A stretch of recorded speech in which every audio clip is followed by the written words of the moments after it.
وقتی که وارد مدینه شدند با اون شخص حضرت عمر رو پرو شد. از او پرسان کرد تو کی هستی؟ گفت من نفری هستم که دشمن محمد هستم و این کار که در دست دارم بهر قتل همین محمد صلی الله علیه و سلم آماده کردگی هستم. عمر که طاقت شنیدن این سخنها نداشت، عمر شخصی بود که جان فدای پیغمبر ما و شما بود، دویم یار رسول اکرم بود. لو کان بعد نبی لکان عمر ابن الخطاب. اگر پیغمبری بر محمد ختم نمی شد، گفت رسول اکرم، هر آینه بعد من عمر پیغمبر می شد. اینقدر عدالت و اینقدر صدق بر اسلام داشت. حضرت میگه هر دو دست به دست شدن. حضرت عمر میگه لباس های اون مشرک از بدن کشید، کاردیو را از دستش گرفت و برده میگه در یک گوشه از مسجد مثل سگی را که بند میکنی همچنان بند کرد و نزد رسول اکرم برای خبر دادن رفت. پیغمبر خدا را گفت یک شخصی برای قتل تو آمده بود، ما او را دستگیر کردیم، این کاردی که میبینی کارد همون شخص است و همان نفر در یکی از گوشه های مسجد بند کرده شده است. رسول اکرم از جای خود خیستند، آمدند داخل مسجد، دیدن که در اصل آن چیزی که عمر گفته بود همان است و جانب همون شخص نگاه کرد، گفت برای این کسی که دشمن من است طعام آماده کردیم؟ حضرت عمر در هیجان آمد، گفت رسول اکرم چی میگوی؟ طعام برای همین مشرک، همین شخصی که برای قتل تو آمده است، اینا باز ما طعام بتیم؟ رسول اکرم خطاب کرد از خانه من رفته شیر تازه بیاره. دیگر حضرات دوان به خانه رسول اکرم رفتن، در یک ظرف شیر آوردن. رسول اکرم امر کرد دستهاش بکشایید. دستهاش میگه کشاده کردن، ظرف در دستش داد، شیر یک جای میگه همش نوشید، کارد در دستش داد، گو به خانت برو. حضرت عمر گو رسول اکرم چی میشود که گردن ایره من بزنم؟ رسول اکرم توجه به عمر نکرد و حضرت عمر میگه پیش از آنی که این شخص از پیش رسول اکرم دور شود، گفت بگو ای مشرک خدا، اشهد ان لا اله الا الله اشهد ان محمد رسول الله، بگو کلمه طیبه را. لیکن این شخص میگه خودداری کرد، نگفت، رفت یک چند قدم رفت میگه و پس گشت آمد نزد پیغمبر خدا، میگه بزانو زد، گفت اشهد ان لا اله الا الله اشهد ان محمد رسول الله. عمر در حیرت مان، گفت ای شخص، گفت الحال من بر تو این کلمه طیبه را عرضه کردم، چرا نگفتی؟ و بعد چند قدم گشته آمدی باز گفتی؟ گفت اگر در اون صورت من کلمه را عرضه میکردم، هر آینه بر من میگفتید که از حساب آنی که ما اسیرش گرفتیم، از حساب آنی که در سیاست ما افتاد، یعنی از ترس جان ایمان آورد. من که آزاد شدم، همچون مستقل از پیش ما که دور شدم، گشته آمدم ایمان عرضه کردم برای رضاگی خدا و برای معامله خوبی که پیغمبر بر من کرد. ببین چگونه یک پیغمبر حلیمی داشتیم. اسلام ما همچنان است. اسلام ما همچنان معامله بر دشمنهای خدا میکنند. موعظه ای که الحال داریم، این سوال و جواب هایی که در پیش من ایستادگی است، اینها را میخوام به سمع شما برسانم، زیرا که خیلی از حد زیاد شده است. باز چندین سوال ها در پیش ما منتظر جواب هستند. بسم الله الرحمن الرحیم.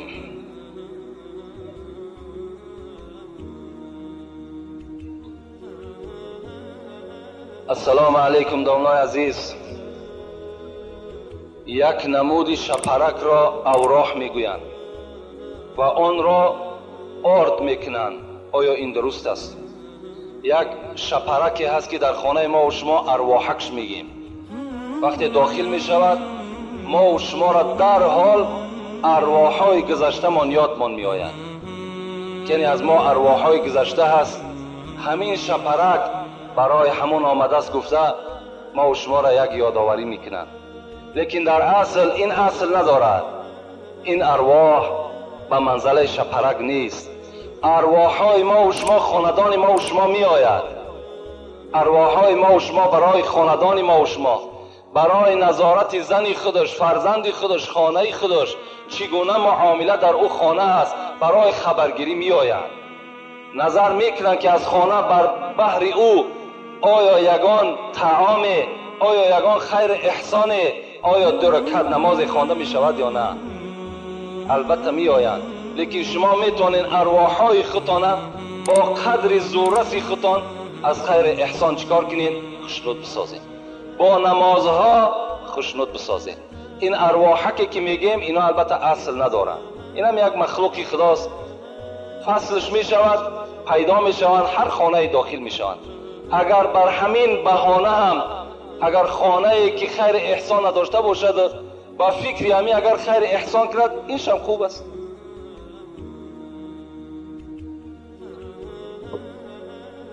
السلام علیکم داملای عزیز. در قبر با کدام زبان سوال جواب میکنند؟ در قبر چگونه ای که جمعه پیشین رسول اکرم فرزند خودش ابراهیم گفت تو را میپرسن خدای تو کیست؟ بگو خدای من الله یگانه است، پیغمبر او پدر من است و دین او اسلام است. یعنی وقتی که ما و شما داخل قبر میشیم ما و شما را در نزد منکر و نکیر سوال و جواب کردن این کار آسان نیست. انشاءالله من صفت منکر و نکیر را بر شما در جمعه های آینده بیان میکنیم که منکر و نکیر چگونه هستند. اینجا فقط رحمت الهی لازم است که خداوند بالای ما و شما رحمت خودش پایان کند تا که ما به سوال های منکر و نکیر با آزادی جواب بگیم. منکر و نکیر با زبان عربی ما و شما را میپرسد، لیکن خداوند بر زبان ما و شما همین زبان با آسانی چکار میکند و بدل میسازد. ما با زبان خود منکر و نکیر جواب اونها را چکار میکنیم؟ اگر خدا خواسته باشد عملهای ما و شما زائد باشد ما بنده نیکبخت باشیم جوابشان را با آسانی میگوییم. السلام علیکم داملای شیرین سخن. از شما خواهش داریم که سوال ما را با پررگی جواب گردانید. بعضی عائله های هستند که مادرانشان را اپا یا کیانگه میگویند. آیا در نزد خداوند گناهگار هست یا نه؟ نه، گناهگار نمیشوند. اگر مادر بگین از همه در بهترین همین است. پدر بگین یا به لفظ آذری که ما و شما آتا میگیم یا اتا میگیم اینو بهترین هستند. از اوی که مثال ینگه میگین، از اوی که اپا میگین، اینا البته در راست مادر استفاده کردن اینها از روی منطق خطا هست. لیکن مادامی که نیتی ما نیتی همچون مادر همچون یک برای احترام است باکی ندارد. لیکن خوب میشود که ما و شما آچه و آتایی که داریم کلمه ها همینا را استفاده کنیم، این بهتر است. از کلمه هایی که مامشکه و از کلمه هایی که موی سفید حذر کنین. عیب است، عیب. این شما اگر از مدنیت حساب کنین یا که شرم کنین حیف شمار جوان. خاک در دهن همتا جوانی که شرم کند که پدر خچه آتا بگن یا شرم کند که مادر خچه آچه بگن یا مامشکه یا که مثال موی سفید. هیچی است. اینا نه مدنیت است نه پیشرفت است. همون آچه و آتایی که ما و شما داشتیم همچنان ما و شما با فرزندان میراث بگذاریم، این بهتر است. داملای محترم، من پدر و مادرم را گفتم مرا زن بده. او برای من گفت رفته خودت کار کن و زن بگیر. آیا پدر حق دارد یا من؟ در بعضی از حدیث ها در گردن پدر و مادر 4 حق است. یکی نام خوب ماندن، یکی فرزند را خط نکردن، یکی پیش یک عالم برده تعلیم اسلام کردن و چهارم فرزند خاندار کردن. اینا حق پدر هستند. لیکن امروز این جمعیت، این شرایط، خود همون جوان خود فکر کنند. پدر ما و شما در زمان ما و شما را زن دادن میتونست که همه شرایط آماده بود. امروز این پدر و مادر ما و شما باز منتظر ما و شما هستند. ما خود کار کنیم، خود پدر و مادر را نان بتیم و بزم این باز خود خاندار شیم. این بهتر است از اینکه پدر و مادر ما و شما دقت میتیم، پدر و مادر ما و شما مثال حقهای خودمان بالای او میپرتاییم، از این در خدمتشان کنیم، عائله دار شیم، دعاشون بگیریم. این برای ما و شما بهتر است. نگردیم از پسیانی که پدر ما حق دار است که مرا زن بتد بیستیم مطلی او به یگان کار دست درازی نکنیم. اینم خطا هست.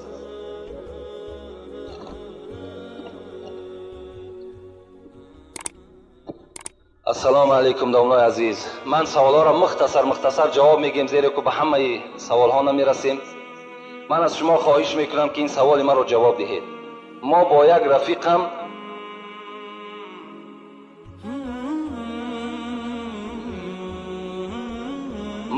رفیقم نشسته بودیم.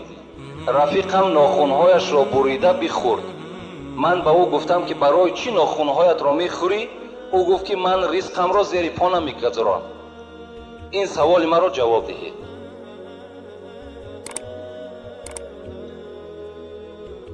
البته این ناخونی که ما و شما از ناخونهای پا میگیریم یا دست میگیریم این رزق نیست. اینا حرام است خوردنشان. مادامی که اگر این رزق باشد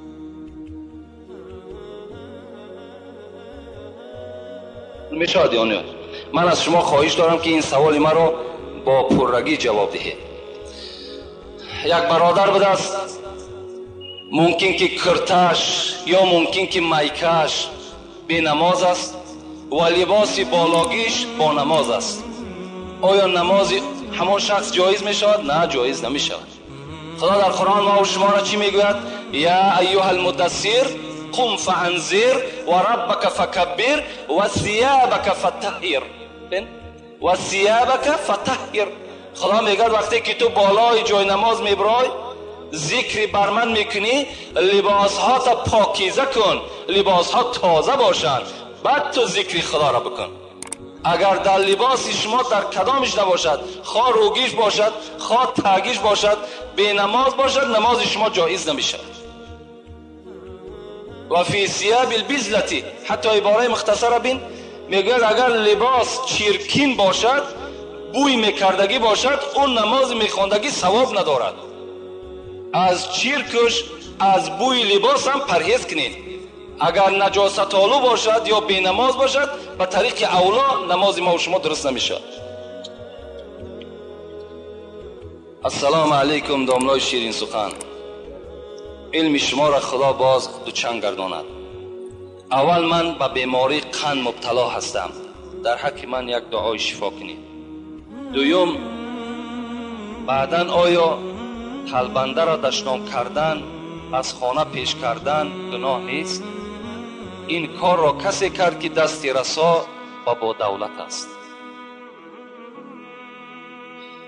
برادرایی که به کسل قند مبتلا هستند، علال خصوص در این جمعیت ما، در این محله ما هم و این کسل قند چندین نفرها مبتلا هستند. علال خصوص این سوال دهنده هم طلب شفا کردن، خدا همگیشان شفای کامل و شفای عاجل نصیب روزی بسازد. و این سوالی که کردن، آیا تلبنده را از نزد خانه دشنام داده و از خانه پیش کردن و زمیانی که دستی رسا دارد آیا جایز است یا نه؟ آیا گناه نیست؟ البته گناه است. خدا در سوره والضحی و ما و شما تذکر میدهد و اما السائل فلا تنهر. شما وقتی که تلبنده خانه شما وارد شد، شما بالای تلبنده گپی سخت نگین، یعنی در تلبنده را دشنام نتین. تلبنده را از نزد دروازه پیش نکن، بلکه چیکار کن؟ اگر دست رسا باشد چیزی بر او عطا کن. اگر لباس زیادتی داشته باشی بر او عطا کن تا که لباس بدنش نو کند. شرط نیست که تو به همین 10 درم و 20 درم جان تعظمو که از بزم دولتی داشتگید تو خلاص کنی. اگر میتونی جوانمردی کن. خدا دولت بر تو داده است، بهر این داده است که دست یک تلبنده را بگیری، دست یک همسایه را بگیری، دست یک طالب علم بگیری، برای یک برادرت یک کتاب بخری. برای همین دولت داده است. دولت برای چی دیگر هست؟ رسول اکرم چی میگوید؟ در حدیث مبارک میگوید هر وقتایی که اگر متنهای عربیش نمیگم ابو هریره روایت میکند وقتی که انسان سحر از خواب بیدار میشود دو ملائکه بالای خانه همان شخص میفراید. یقول احدهما یک تای همین ملائکه چی میگوید؟ اللهم اعطی منفقا خلفا. خدایا اگر همین بنده تو خیراندیش باشد، همین بنده تو دست درازی کند، همین بنده تو سخی باشد، خدایا اگر یک سوم همین بنده صرف کند در عوضش 700 سومش عطا کن. و یقول الاخر لیکن ملائکه دویمش چی میگفت است؟ اللهم اعطی ممسکا تلفا. پروردگارا اگر همین بنده ای که دولت دارد، همین بنده ای که سهولت دارد، اگر همین بخیل باشد، دست درازی نکند، تلبنده را از نزد در براند، دست درازی به سوی همسایه نکند، خدایا این ممسک است، این بخیل است، مالی را تلف بده. این دعای ملائکه هست در حق آدمی که بخیل است. از این خاطر هیچگاه ما و شما بخیلی را پیشه نکنیم. زر و نعمت اکنون بده کان توست. سعدی میگه در بستانش زر و نعمت اکنون بده کان توست که فردا بیرون ز فرمان توست، که فردا از دست تو میرودی. تو امروز بالای این مال تو سرداری داری، همین روز بته. با دنیا توانی عقبا خری، بخر جان عزیز ورنه حسرت خوری. بر همین دنیا تو میتونی، بر همین مال و اولاد چیز چارت میتونی که آخرت بخری. تو بخر که فردا پشت دست میگزی دیگر فایدت نمیکنه. برای همین البته این دولتداری هم غنیمت است، این کم بغلی هم خودش یک حالتی است که تیز گذراست. من به شما یک حکمت خدا را میگم، یادم آمد انیس المؤمنین گفتگی کتابی هست. در همان انیس المؤمنین چی میگوید؟ میگوید یک روز مثل همین سوالی برادر کرده است.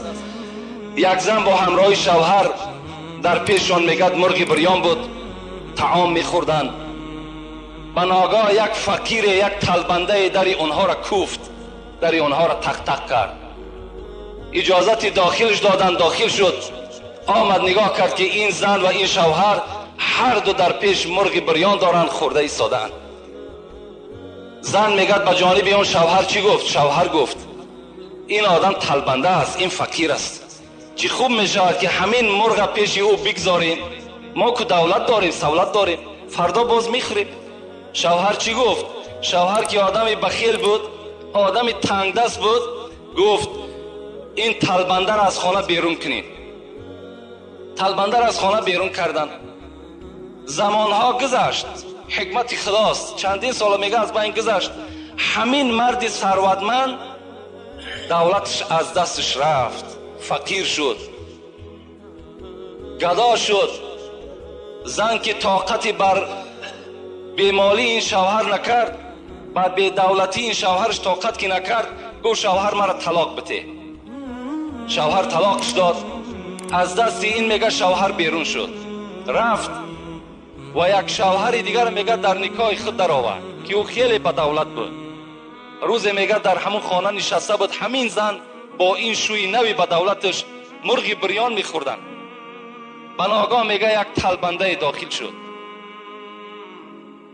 طلبنده داخل شد، تق تق کرد، گفت چیزی بر من عطا کنین. این شوهر که آدمی سخی بود، خدا ترس بود، گفت زنه گفت این مرغ بریان برده به دست همین آدمی طلبنده بده.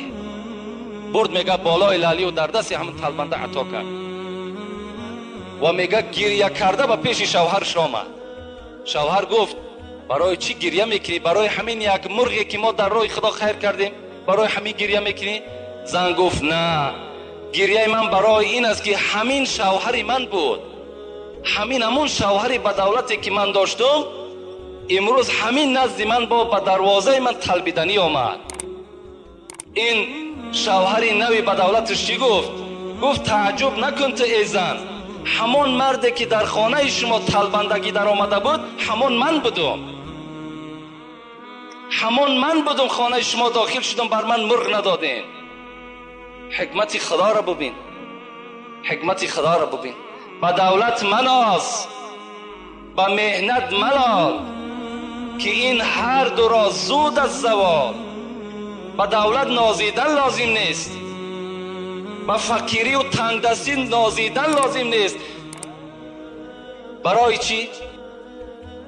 برای فقیری که شما دارین، برای این در هر جا عرض شکایت نکنین، میگد که این هر دو را زود از زوال. اینها زود است که یا دولتدار به دولت می شود یا آدم فقیر به دولت می شود. حضرت سعدی گفتند همین است رسم سرای درشت، گه پشت زین و گه زین به پشت. این دنیا را قاعدش همین است، گه بالای زین سواری، گه زین در پشت ته است. برای همین هیچگاه هر کسی که پیش ما دست دراز میکند خدا شما را دهنده کند، هیچ وقت گیرنده نکند. شما بتین چیزی دارین عطا کنین، انشاءالله خداوند خیر دولت شما را زیاد میکند. پیغمبر ما و شما به خدا قسم میخورد والذی نفس محمد بیدی، قسم بر آن ذاتی که جان محمد در دست اوست، ما نقص مال عبد بالصدقه. اگر کسی که در راه خدا صدقه میکند به خدا قسم گفتن محمد که مال او کم نمی شود، مال او زیاد می شود. السلام علیکم داملای شیرین سخن. یکی از مخلصان اشدی شما، دو شخص قهری اند. یکی از آنها در مسجد پیش در آید، نماز دیگرش درست می شود. خواهش میکنم که پرتر بفهمونید.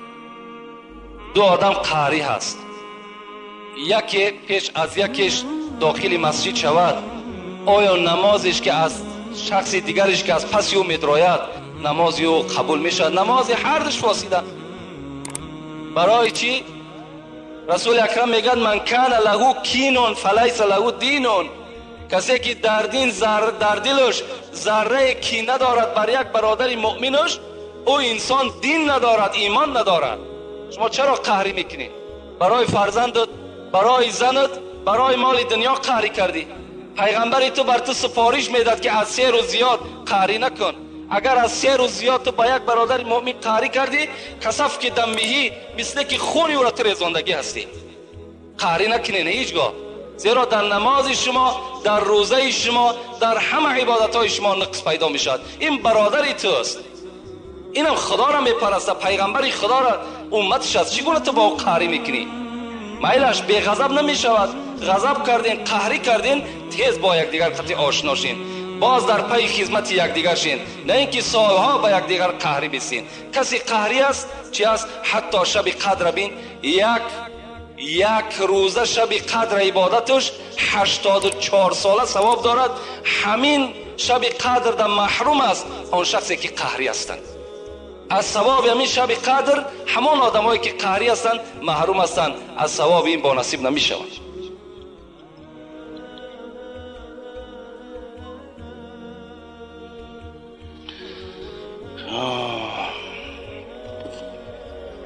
السلام علیکم داملای شیرین سخن. از شما خواهش میکنم که سوالم را با پورگی جواب دهید. در توی ها و در نوروزی ها گلبز میگویند، حالا این درست است یا نه؟ گپ های بی شرم میگویند. دخترها و پسرها باشن با دقت گوش میکنن. مادامی که خود جواب همین سوال گفته، گلبزم هایی که میشود بین خواهر ما و شما و بین بگیم مردهای بیگانه از کجا صحیح میشود؟ از کجا درست است؟ کجا درست است؟ و این گوش هایی که ما و شما با شنیدن این گلبزم ها حوالش میکنیم، فراموش نکنین که خدای شما میگد این السمع والبصر والفؤاد کل اولئک کان عنه مسئول. چشم های شما، گوش های شما، تمام اعضای شما در روز قیامت در بالای شما مسئولیت دارند. برای هر یک اعضایی را که در راه خطا تو صرف کردی، برای اینها در نزد خدا جوابگو هستی. هیچگاه جایز نیست و هیچگاه در این معرکه ها اشتراک نکنین، زیرا که البته شما مثل همون شخصایی میشین که در همون معرکه اشتراک میکنن و گناهکار میشوند.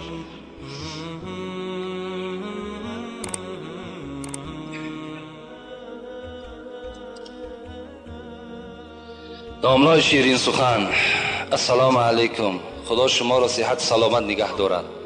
شما فخر کلاب ما هستید. ما نیز بنده عاجز و دوستدار شریعت اسلام هستیم. دو سوال دارم.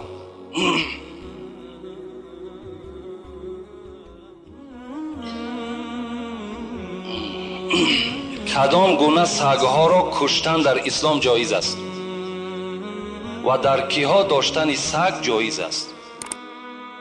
دویم سوال، اسلام چی معنی دارد؟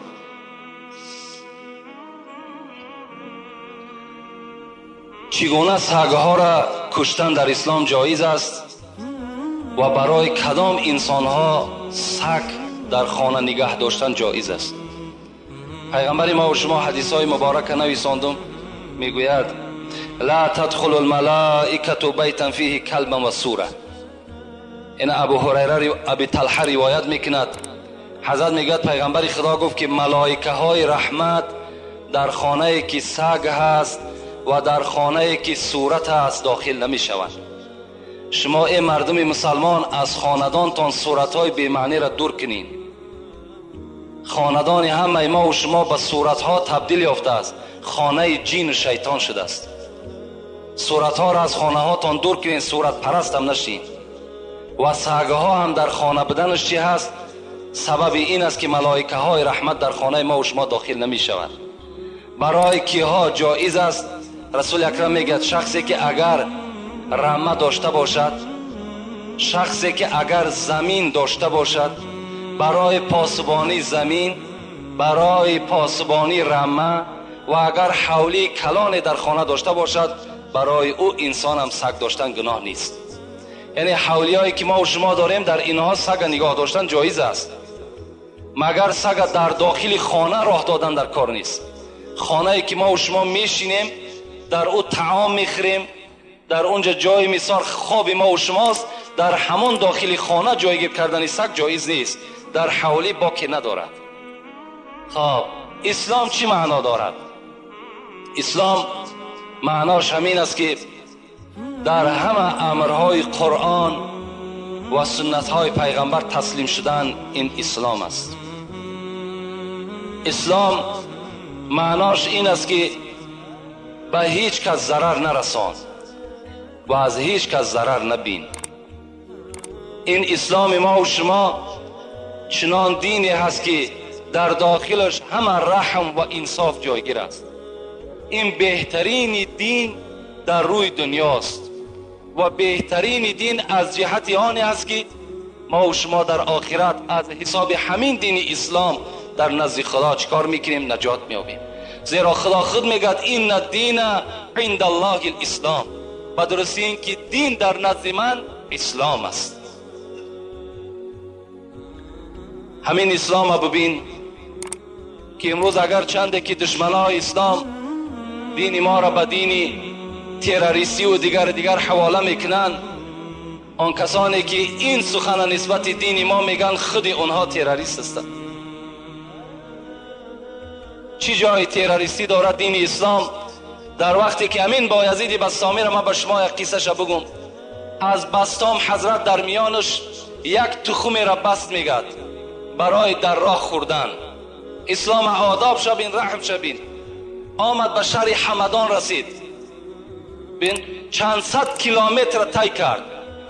وقتی که در یک حمدان نشست، خواست که همون تخمی که همراه خداوردگی بود برای استعمال استفاده کند، نگاه کرد که پر مورچه هست. حضرت میگه هم تا پیچوند، گفت این مورچه های همون شهر باستان هستند.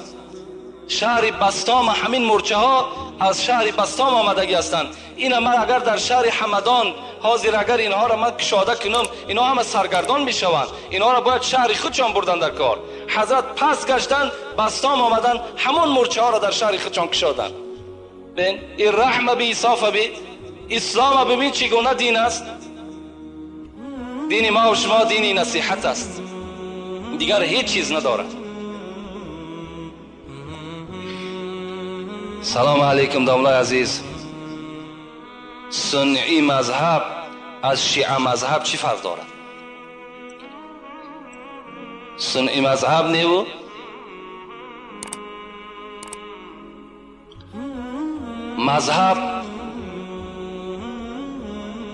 مذهب ما و شما که اهل سنت و الجماعه هست از شیعه مذهب به چی فرق میکنه؟ هر کسی که جانب قبله نماز میخواند خدا یکه و یگانه را میشناسد، پیغمبر او را بر حق میداند، همه اونا برادرای ما و شماست. هر جا که یک آدم خداگو باشد اون برادر ما و شماست. از شیعه مذهب ها دا دشمنی کردن، دشمنی خدا کم است، با آنها دشمنی کنیم. میلش اگرچنده که تفاوتی دارن، فرقیتی دارن، نسبت صحابه پیغمبر ممکن تحقیرای دارن، لیکن برای ما و شما جدا کردن امروز اهل سنت از شیعه هیچ لازم هم نیست و در داخل این موضوع ما و شما هم کارم نکنیم. همین قدر بدانیم که اونا هم برادر ما و شماست، اونا هم غمخوار اسلام هستند، اونا هم چیکار میکنن؟ در راه اسلام خدمت کرده ایستادند. اکثر امروز تجارت ما و شما از حساب همون مردم شیعه مذهب است. السلام علیکم داملای محترم. با این سوال ها جواب گردانید.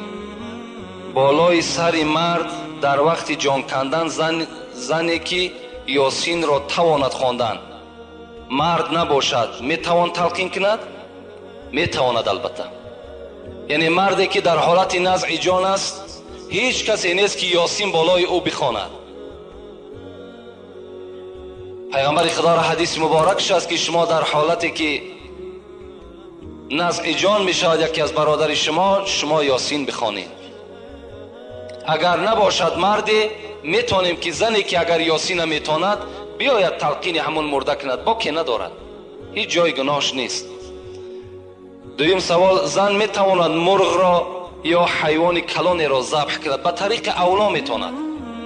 زن برای زن کشتن مال گناه نیست. همه زنها میتونند کدام نماد حیوانی نباشد ذبح کنند. فقط برای ذبح چی لازم است؟ کاردی تیز باشد و بسم الله الله اکبر. بس از خواه مرد از خواه زن است میتواند کدام حیوانی نباشد البته ذبح کند. زن شد گناهکار میشود. سلام علیکم داملا. خواهش التماس دارم درباره جادوگرها گپ زنید تا مردم ملا را از جادوگر فرق کنند که این جادوگرها دین اسلام را سیاه کرده خودشان را ملا مینامند. آنها یگان آدم را به اسلام به نماز دعوت نمیکنند. خیلی مادام همتا باشد دیگر چی جای شهر دادن شد؟ وقتی که به ما و شما را به نماز دعوت نکنند، ما و شما را به مثال اسلام دعوت نکنند و خودشان هم ملا بگیرند، در صورتی که فالبین جادوگر باشند و ملا هم نیست جادوگر هم نیست. فقط شما یک کلمه را فراموش نکنید. وقتی که در یگان کسی را جادوگری میکند بگین جادوگری کرد، ملاگی کرد. نه، این ملاگی از جادوگری فرق دارد. این جادوگر هم در دنیا و هم در آخرت روش سیاه است. اون نه ملا است نه جادو از دستش می آید.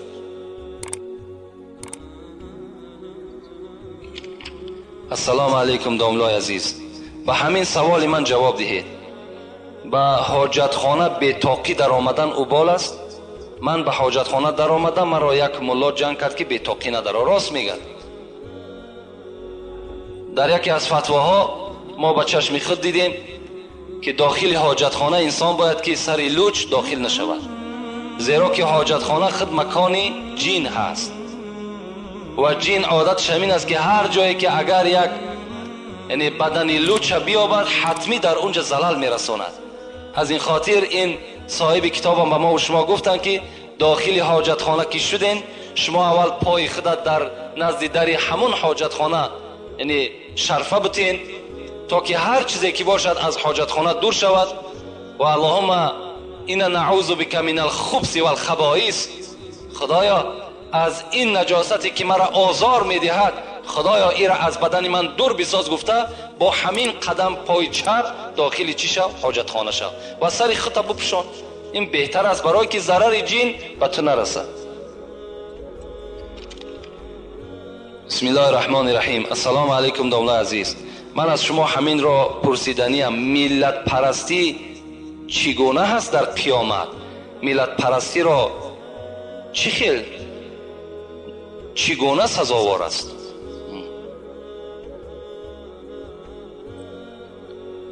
ملت پرستی در اسلام ما و شما نیست. این خدای ما و شما همه وقت ندا میکند یا ایها الناس، ای مردم گفته خداوند به طرف ما و شما مراجعت میکند. ملت در اسلام هیچ اهمیتی ندارد، خواه تاجیک است، خواه عرب است، خواه روس است، خواه امریکایی است، کسی نباشد اگر ایمانی بر خدا و ایمانی به قرآن داشته باشد او برادر ما و شماست. ملت در اسلام هیچ اهمیت ندارد.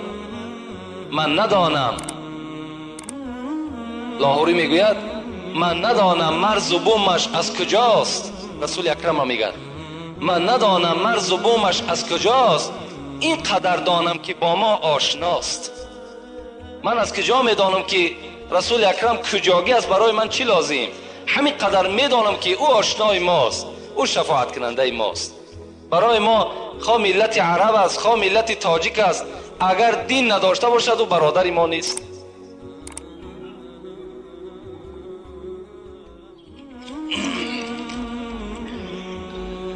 السلام علیکم داملای شیرین زبان. آیا چنین طلاق درست است؟ وقتی که زن حامله‌دار باشد و در بستر بیماری خواب باشد و شوهر به عصبانیت و به مجبوری والدین او را به یگان شاهد 3 طلاق میکند و زن با او سوال و جوابی نمیدهد، مرد از بیمارخانه برآمده میرود. یعنی یک مرد بوده است زنش در بیمارخانه خواب بوده است، پدر و مادرش مجبور کردن که همان زن طلاق کن. این جوان رفته است به حضور شاهد زن طلاق کرده است. البته طلاق می شود. در طلاق کردن شاهد شرط نیست، در نکاح کردن شاهد شرط است، لیکن در طلاق کردن شاهد شرط نیست. حتی اگر تو میتونی که به خط بنویسی که مثال به عائله خودت که من تو را 3 طلاق کردم، طلاق می شود. برای این در طلاق کردن هیچ وقت کوشش نکنید، سراسیمه نشین. طلاق کردن بسیاری یک کار ناخوبی هست. رسول اکرم میگوید ابغض الحلال الی الله الطلاق، بدترین حلال ها به سوی خدا این طلاق است. هیچگاه طلاق نکنید. در طلاق کردن عرش الهی میگه در جنبش میدراید. هیچگاه هیچ پدر مادر توصیه به طلاق نتین تا حد امکان. امروز ببین طلاق میتن، فردا میبینی که حاضر شدن پشیمان شدیم، نفهمیدیم، بعد از پی فتواکاوی میشوند، بعد دیگر ملاکاوی میشود. چی لازم یک زندگی حلال خطا و زندگی حرام چکار میکنی؟ البته آلوده میکنی. هیچ وقت به طلاق کردن شما سراسیمه نشین. یک سوال دیگر جواب میگیم به همین. السلام علیکم داملا. مرد به طلاق زن قسم خورد، گفت من به زنم خانه‌داری نکنم. به 3 طلاق زن قسم خورد. زن حیض دید. اگر به قسم میخوری که زنم 3 طلاق فلان کار نکردم، در اصل کرده باشی، زن طلاق شده است. فرق ندارد. شما به زن طلاق قسم که خوردین، زنتون طلاق میشود. و چی لازم؟ قسم دیگر نیست، فقط باید همین زن طلاق ما و شما قسم بخوریم. فرق ندارد. او حیض میبیند، او زن حامله دار است، او زن بچه میزاید، یا 2 بچه میکند یا 3 بچه میکند، چند تایی بکند، طلاق است. لفظ طلاق گفتی زن طلاق میشود. دیگری بچه کردن او، حامله دار بدن او، حیض دیدن او، اینا هیچ به لفظ صریحی که از زبان ما و شما میبراید هیچ دیگر تاثیر ندارد. باز تاکید میکنم که دور باشین، طلاق نکنین. تا حد امکان غضب کنین. اگر یکی مبادا یگان کار یگان مهماتی برآمد، میلش یگان غضب و یگان کار مثال یگان آداب است، ادب دادن است یا یگان کار دیگر پیشه کنین، لکن طلاق ندین تا حد امکان. خدا عاقبت همه ما و شما را بخیر بسازد. از ثواب و ثمره این امر معروف و نهی از منکر خدایا نامه اعمال ما و شما را پر از ثواب بسازد. مرادها و مطلوبهایی که در دل دارین خدای با فضل کرم خودش برآورده خیر بسازد. این برادری که در اینجا خیر کرده با امید آنی که در حق مادرشان دعا کنیم خدا مادرش رحمت و مغفرت گورش پر نور بسازد و فرزنداش خدا عمر دراز با برکاتی با توفیق نصیب روزی بسازد. ربنا افتح بیننا و بین قومنا بالحق و انت خیر الفاتحین برحمتک یا ارحم الراحمین. خیر احسان هایی که در اینجا شده است اینها را خدای مهربان به درگاهت مقبول بسازی و ماه مولود پیغمبر خداست. این بندگان خیر احسان کردگی را خدایا به شفاعت پیغمبرت موفق بسازی.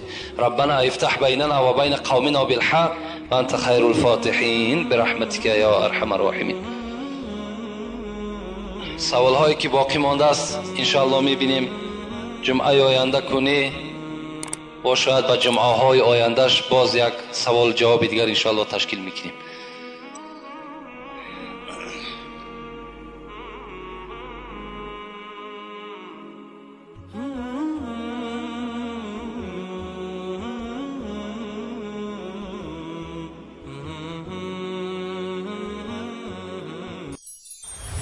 Ooh.